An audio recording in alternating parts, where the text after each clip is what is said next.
continuación procederemos a la realización de nuestra cuarta práctica de laboratorio. Mi grupo está conformado por Diego Andrés Ramírez Torres, Karim Padilla, David Rico, Dainer García y mi persona, Yandra Redondo. En esta experiencia se estudia la relación entre la carga, el voltaje y la capacitancia del condensador de placas paralelas. Pero primero que todo procederemos a aclarar algunos conceptos básicos para entender esta práctica. En electricidad y electrónica se denomina condensador al dispositivo formado por dos placas conductoras cuyas cargas son iguales pero de signo opuesto. Básicamente es un dispositivo que almacena energía en forma de campo eléctrico.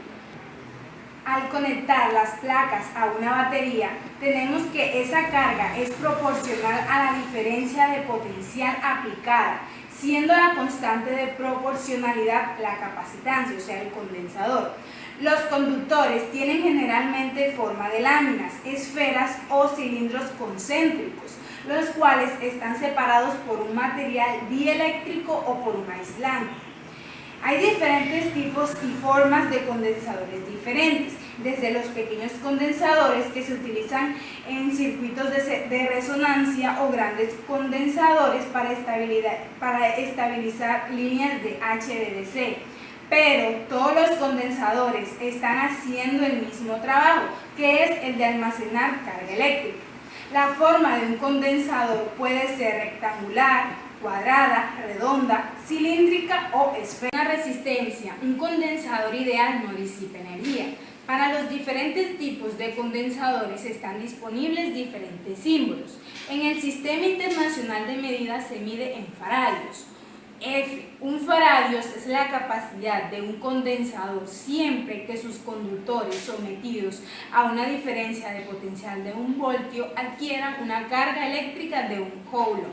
Un condensador de placas paralelas con dieléctricos entre ellas tiene una capacitancia que depende en forma directa del área de las placas, en forma recíproca, de la separación entre ellas y en forma directa de la constante dieléctrica que caracteriza al dieléctrico.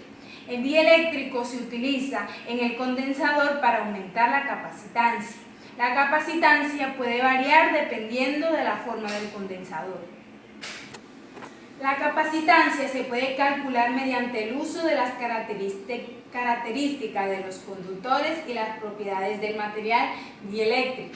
La capacitancia Q se define como la relación entre la carga entre las placas o bien a la diferencia de potencial B entre ellas. Los materiales que utilizamos en esta experiencia de laboratorio son placas paralelas, jaula de Faraday, transportador de carga, electrómetro, dieléctrico, fuente de voltaje y esfera de metal.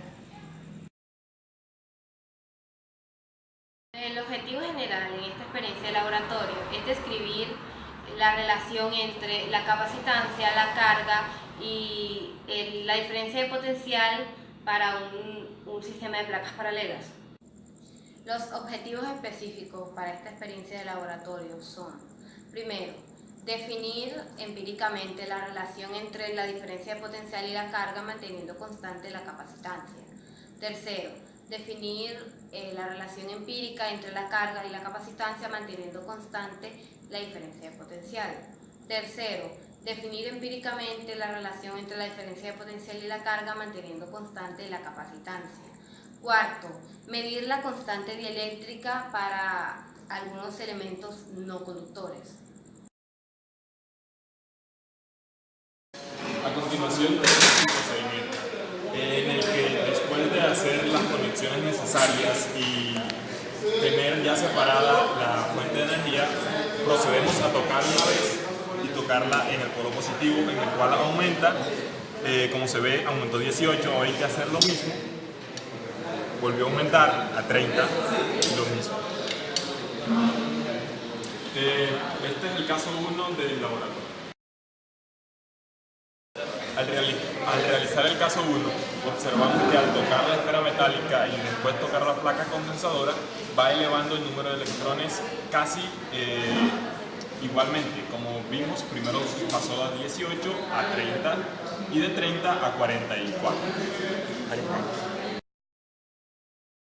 continuación procedemos a realizar el caso 2, en el que tenemos que mantener la carga constante, variar los capacitores y medir el voltaje. Primero cargamos las placas.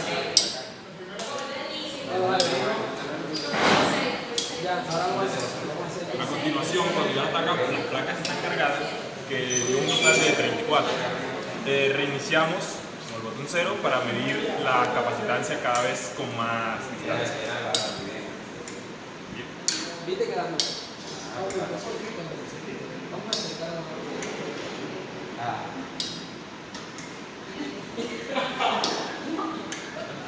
Al realizar este procedimiento, nos damos cuenta de que a mayor distancia, mayor capacitancia.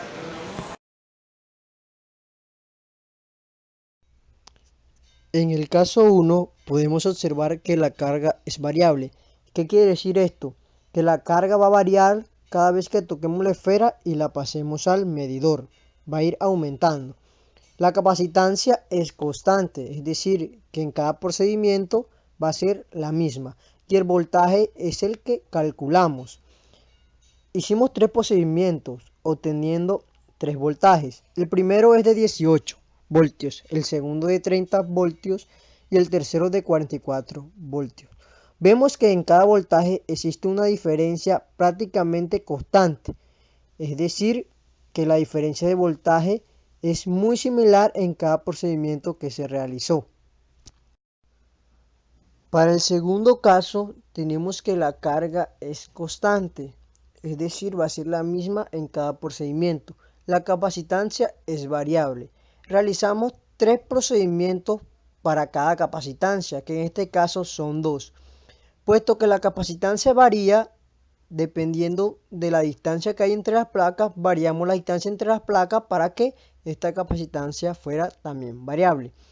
En la primera tuvimos una distancia de 5 milímetros y obtuvimos 3 resultados en voltajes, que fueron 12, 23 y 34 voltios. Y en la segunda hicimos una capacitancia con 6 milímetros de distancia, obteniendo como resultado también 3 voltajes, que fueron 12, 37 y 63 voltios. En el caso número 3, hicimos uso del llamado dieléctrico, utilizado entre las placas del capacitor. En este caso la carga es constante, la capacitancia es variable y tenemos un voltaje inicial y un voltaje final. El voltaje inicial lo medimos con la misma distancia entre las placas y nos dio 69, 72 y 34 voltios. Y el voltaje final fue el resultado variando la capacitancia, es decir, moviendo las placas en diferentes distancias, y nos dio un valor de 62, 49 y 6 voltios. En el caso número 4 tenemos que la capacitancia es variable nuevamente, el voltaje es constante y tenemos que buscar el valor de las cargas, que en su defecto, en este caso variando la capacitancia en diferentes puntos, tomando los valores, nos da una carga de 10 y de 5 coulombs.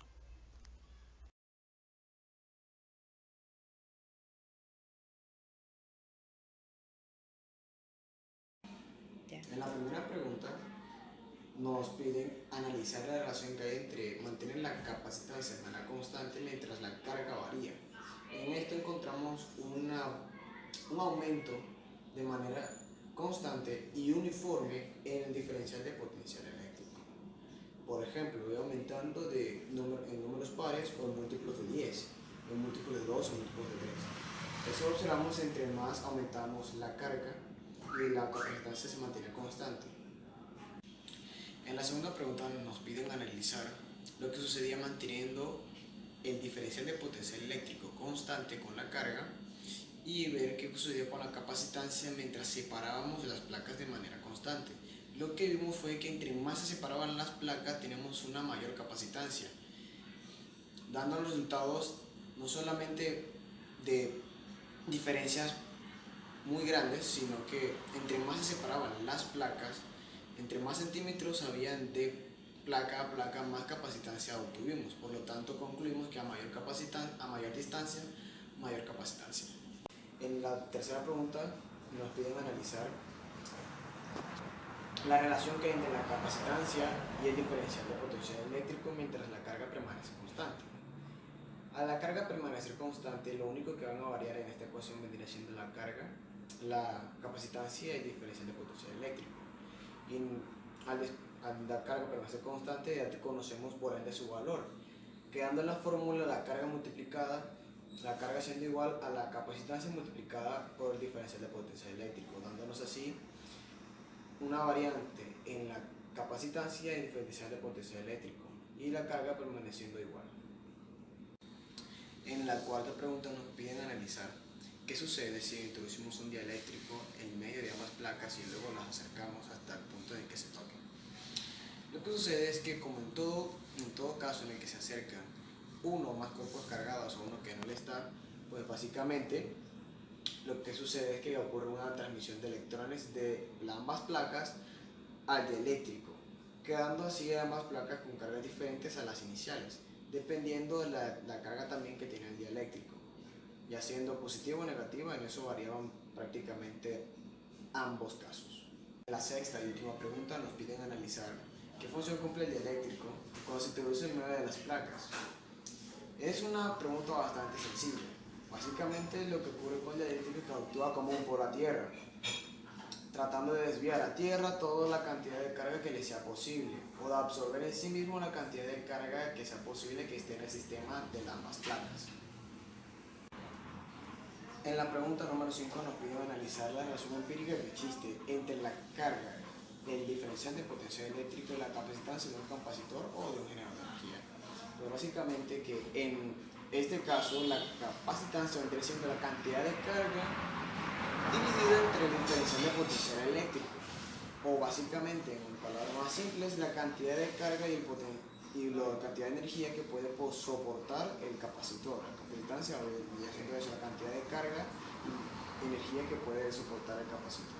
En cambio, el diferencial de potencial eléctrico vendría siendo la multiplicación de la carga por la capacitancia, quedándonos nomás la cantidad de voltios que puede soportar dicho capacitor. Y la carga, pues básicamente es lo mismo que el diferencial de potencial eléctrico, pero solo que despejando la carga y dejando el potencial eléctrico de otro lado multiplicando, dándonos así una relación en la que la carga va a ser lo mínimo que puede soportar el capacitor, y en los voltios vendría siendo la capacidad máxima, y la capacitancia vendría siendo la diferencia entre la carga y los voltios que el capacitor puede soportar.